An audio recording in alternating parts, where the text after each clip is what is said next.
Well, thank you for congratulating me. I am feeling happy after winning the show, the Mr. Universe and Mr. India. So I want to express this to my dad, who has been coaching me, and my bhaiya, Robbie sir, who has been coaching me, and my mom, who has been supporting me.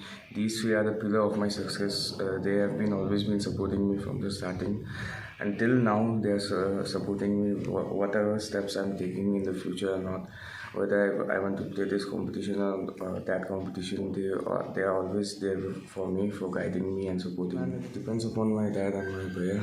They used to plan for me everything. So it depends upon if there's any competition ahead. So I think I will be taking part in it. Not sure about it. Not haven't planned it yet.